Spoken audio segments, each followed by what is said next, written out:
Hello everyone, welcome to our YouTube channel. Friends, आज हम यहाँ पे बात करेंगे फिजिक्स के एक बहुत ही इंपॉर्टेंट टॉपिक के बारे में बात करेंगे। और आज का हमारा टॉपिक है हीट, ऊष्मा के बारे में यहाँ पे बात करेंगे।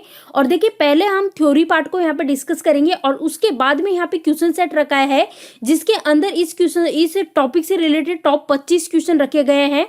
तो गाइस, वीडियो को स्टार्टिंग से लेकर लास्ट तक देखिएगा ताकि आपकी कोई भी चीज मिस ना हो पाए। तो चलो यहाँ पे स्टार्ट करते हैं। ऊष्मा यानी कि हीट को हम स्टार्ट करते हैं। तो देखो, इस टॉपिक को पढ़ने के लिए सबसे पहले हमको पता होना चाहिए कि जो हीट है, ऊष्मा है, ये क्या है। तो गाइस, ऊष्मा की बात करें तो एक तरह से हम कहें तो ये एक एनर्जी है। कैसे एनर्जी है? जैसे कि दो वस्तु है। देखो, यहाँ पे मैंने ये दो वस्तु ले ली। तो जो दो वस्तु है तो वो एक वस्तु से और दूसरी वस्तु, एक वस्तु से दूसरी वस्तु में जो ट्रांसफर होती है एनर्जी, मतलब एक ऐसी एनर्जी है हीट जो कि एक वस्तु से दूसरी वस्तु में ट्रांसफर होती है। लेकिन कैसे? अब ये जो दोनों वस्तुएं हैं, इनका टेम्परेचर क्या होगा? अलग अलग होगा। ध्यान दीजिए, टेम्परेचर अलग अलग होगा।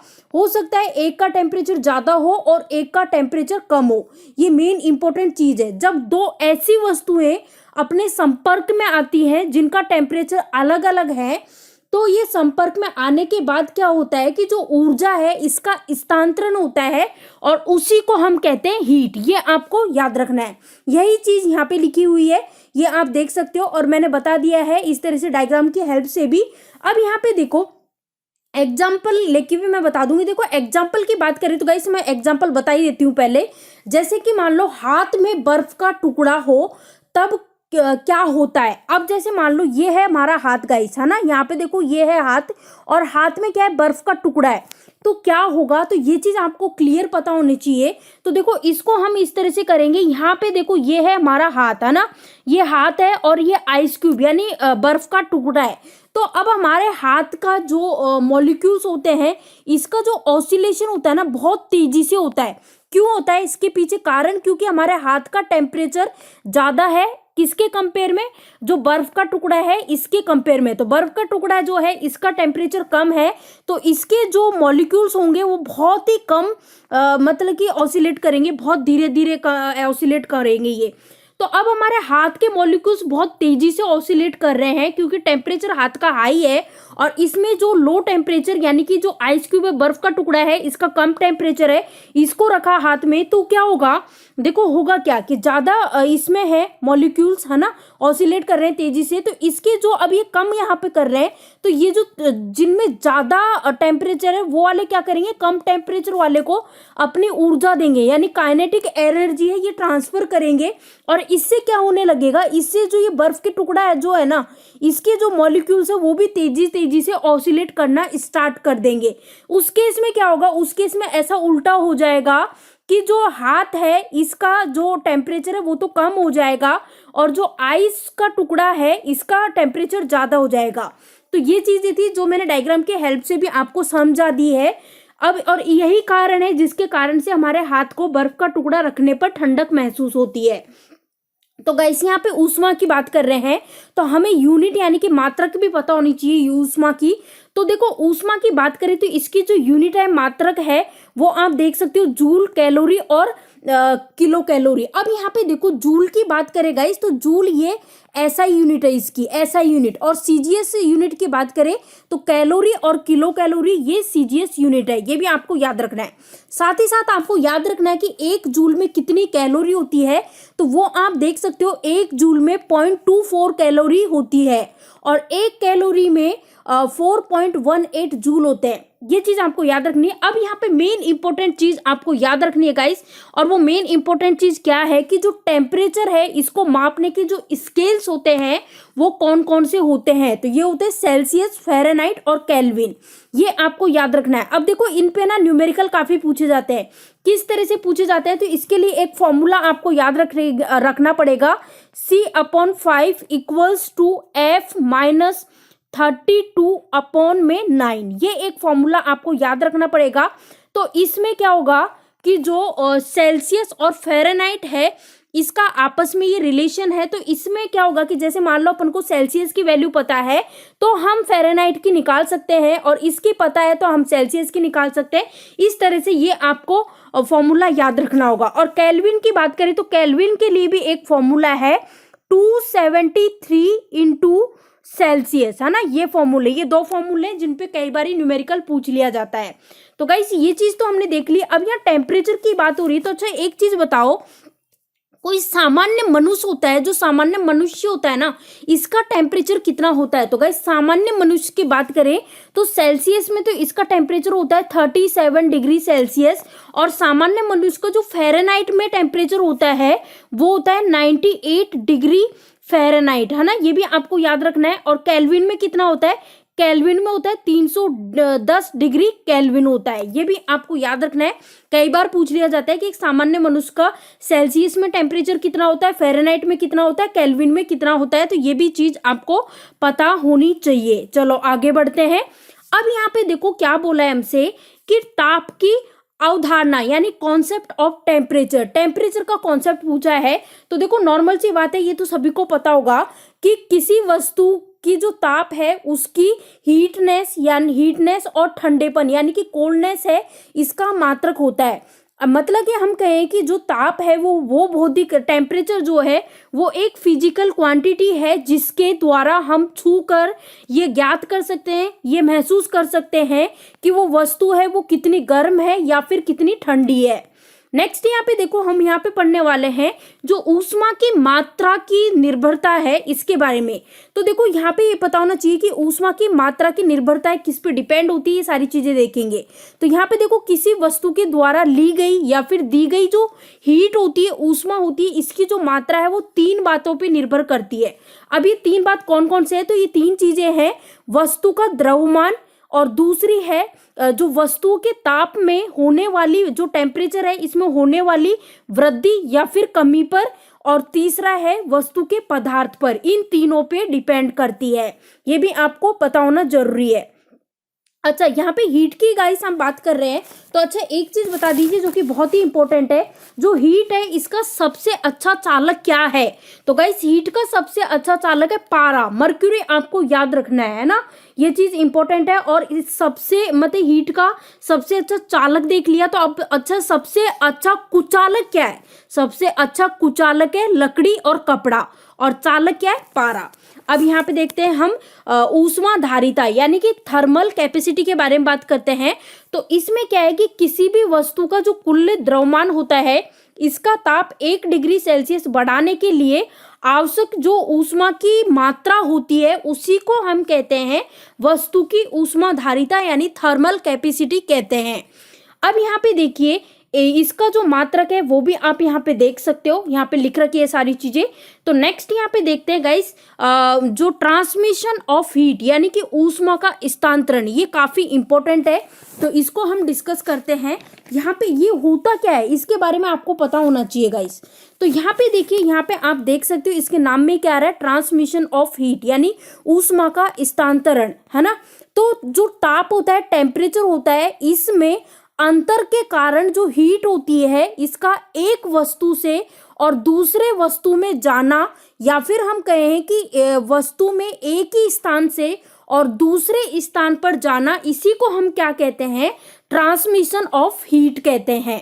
अब ये देखो यहाँ पे 3 कारण से होता है, किस किस तरीके से? चालन, संवहन और विकिरण, इनके कारण। तो ये 3 विधियां हैं, इसकी 3 टाइप हैं इसके। अब ये चालन की बात करें तो इसको इंग्लिश में हम बोलते हैं कंडक्शन, संवहन को बोलते हैं कन्वेक्शन, और जो विकिरण है इसको बोलते हैं रेडिएशन। तो यहाँ पे एक एक करके देखते हैं। सबसे पहले हम देखते हैं कंडक्शन, इसमें क्या होता है? तो देखो यहाँ पे आप देखिए, इस चीज को मैं ना पहले यहाँ पे देख लेते हैं, इसके बाद डायग्राम की हेल्प से भी मैं बता दूंगी। यहाँ पे क्या लिखा हुआ है कि जब किसी वस्तु में भिन्न भिन्न भागों का जो मतलब टेम्परेचर अलग अलग हो, भिन्न भिन्न हो, कुछ वस्तुओं में टेम्परेचर उनका अलग अलग हो, तो हाई टेम्परेचर वाले जो कण होते हैं ना, यानी कि हाई टेम्परेचर वाली वस्तु जो होगी उसके अंदर हाई टेम्परेचर के कण होंगे, तो उसके संपर्क में आने से जो निम्न ताप वाले कण है ना, उसको जो हाई टेम्परेचर वाले हैं वो ऊष्मा प्रदान करेंगे। यानी कि हाई वाले किसको प्रदान करेंगे? लो वाले को प्रदान करेंगे। फलस्वरूप यहाँ पे आप देख सकते हो कि वस्तु में ऊष्मा यानी कि जो हाई टेम्परेचर उच्च ताप वाले भाग से हाई टेम्परेचर जो होगा, ज्यादा टेम्परेचर होगा उससे, और निम्न ताप यानी कि लो टेम्परेचर होगा उस भाग की ओर गति करने लगेंगे यानी कि इसमें ट्रांसफर करेंगे, तो यही होता है ये चालन। अब देखो डायग्राम से समझिएगा, बहुत ही आसान है। जैसे कि दो वस्तुएं हैं और ये दोनों का टेम्परेचर क्या है, अलग अलग है। जैसे कि मान लो इसका है 10 डिग्री सेल्सियस और इसका है 100 डिग्री सेल्सियस। तो 100 डिग्री सेल्सियस वाले तो बहुत तेजी से ऑसिलेट करेंगे, है ना, बहुत ज्यादा, और ये 10 वाले ये थोड़े धीरे धीरे करेंगे, कम कम करेंगे। तो क्या होगा कि जो ये ज्यादा वाले जो है ना, ये ज्यादा वाले, ये वाले अपनी हीट जो है मतलब कि उसको ट्रांसफर करेंगे यहाँ पे, तो ये काइनेटिक एनर्जी देंगे इनको।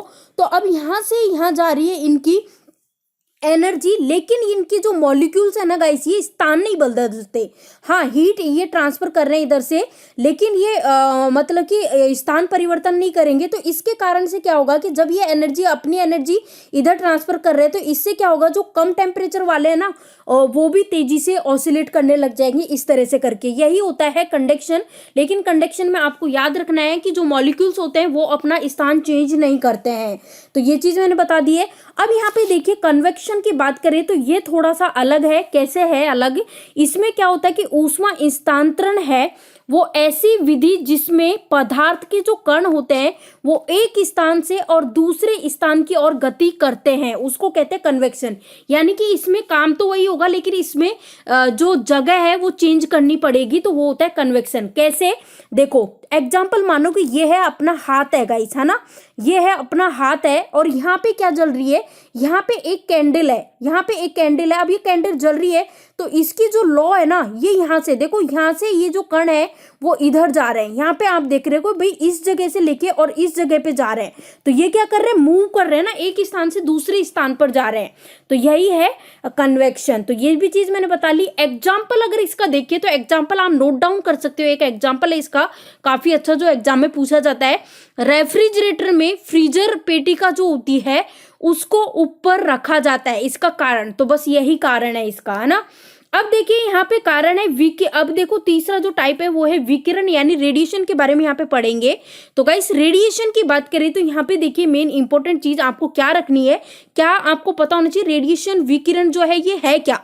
तो ये ऊष्मा के जो संचारण के लिए जो मीडियम की इसमें जरूरत नहीं होती है। आपको क्या याद रखना है कि जो रेडिएशन होता है इसमें ऊष्मा के संचारण के लिए मीडियम की बिल्कुल भी आवश्यकता नहीं है, और इसमें ऊष्मा का संचरण जो होता है वो तरंगों के माध्यम से होता है, ये भी आपको याद रखना है।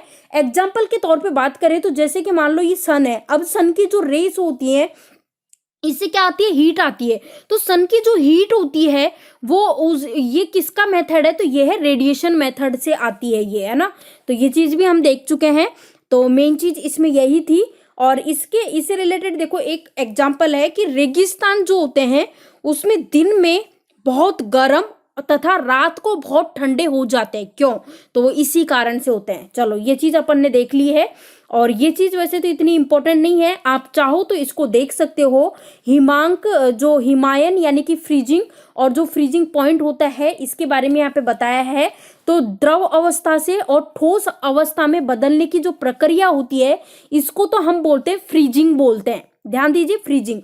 और जिस निश्चित टेम्परेचर पर ये प्रक्रिया होती है उस निश्चित टेम्परेचर को बोलते हैं फ्रीजिंग पॉइंट, बस ये मेन चीज है। एग्जाम्पल आप यहाँ पे देख सकते हो जो कि यहाँ पे दिया हुआ है। अब यहाँ पे एक और चीज आपको याद रखनी, फिर हम जल्दी से क्वेश्चंस करने वाले हैं।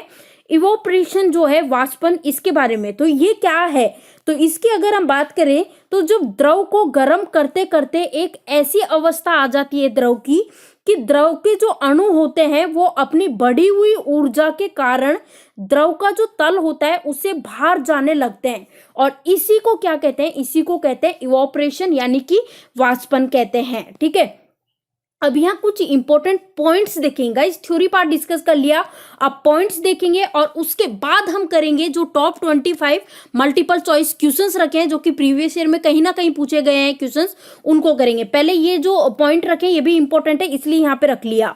देखो -40 डिग्री पर जो सेल्सियस और फ़ारेनहाइट का जो पैमाना होता है ना, इसका तापमान जो होता है, टेम्परेचर, वो सेम होता है। कई बार पूछा होता है कि भाई सेल्सियस और फ़ारेनहाइट है, इसका जो तापमान होता है किस पर सेम होता है, तो उस केस में आपको आंसर करना होगा ये। दूसरी चीज यहाँ पे जो टेम्परेचर है इसकी यहाँ पे ऐसा यूनिट जो कि मैंने बताई थी, केल्विन।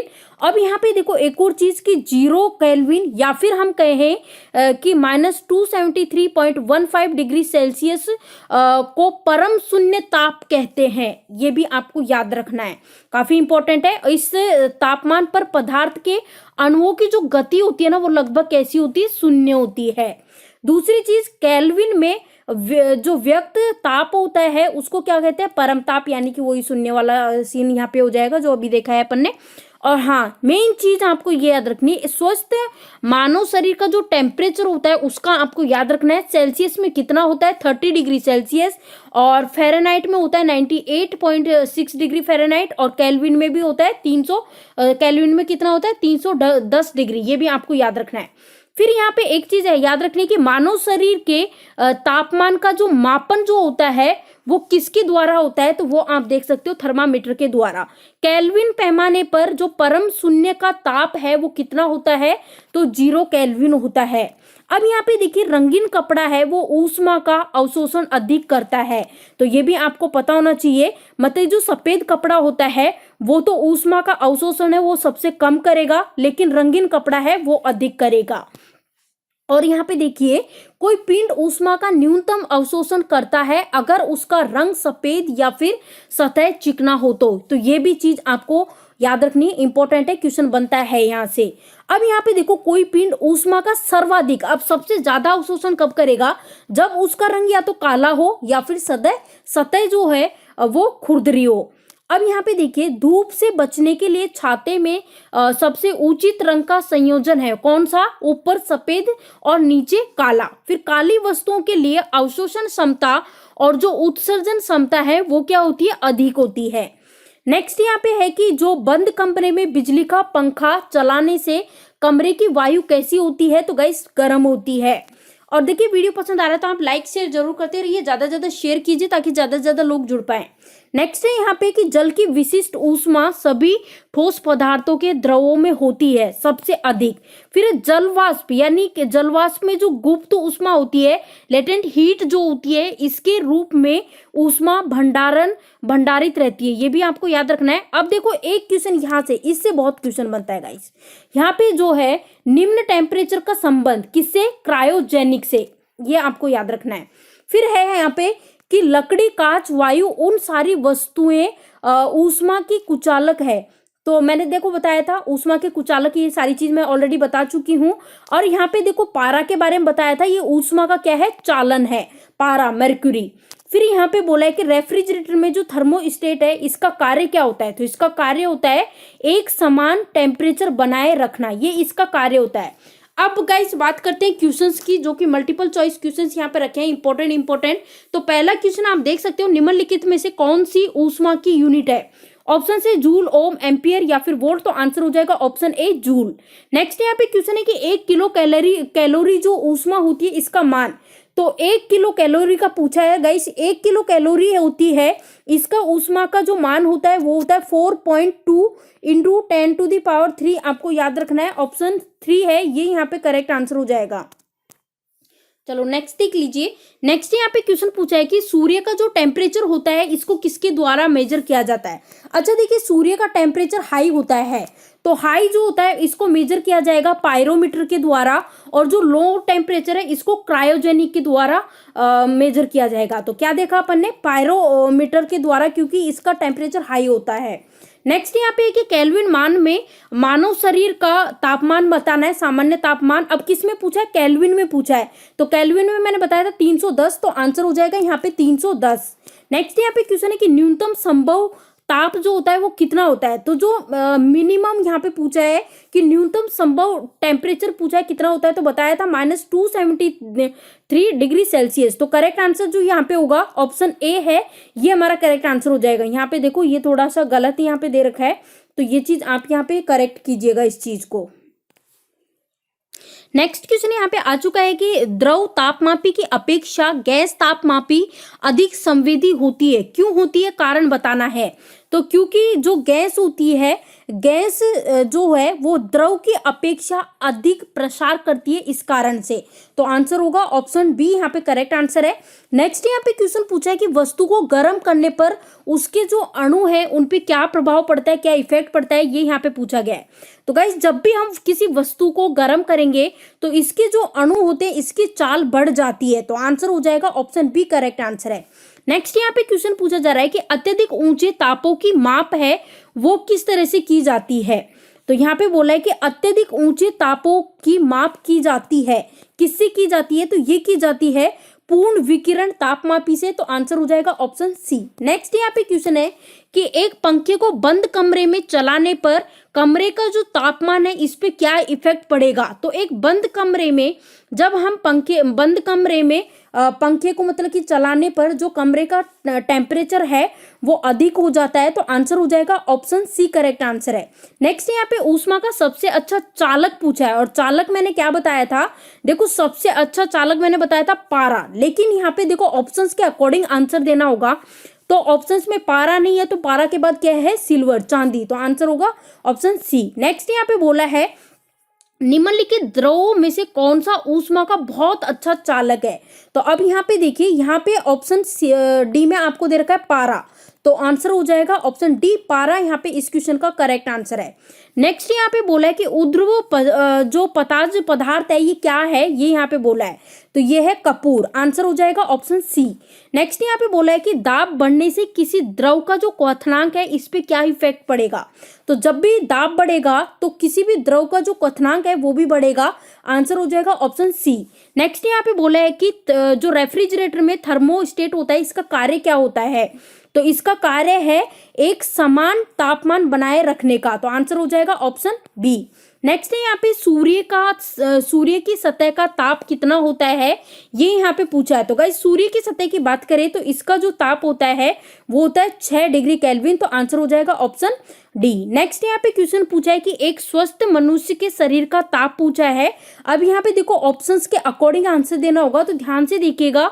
ऑप्शंस दिए हुए 37 डिग्री केल्विन, या फिर ऑप्शन बी 37 डिग्री सेल्सियस, या फिर 98.4 डिग्री केल्विन, या फिर 98, ये इसमें भी ये दे रखा है। तो आंसर यहाँ पे आप देख सकते हो भाई, इन ऑप्शंस में से जो ऑप्शन बी है ये यहाँ पे करेक्ट आंसर है।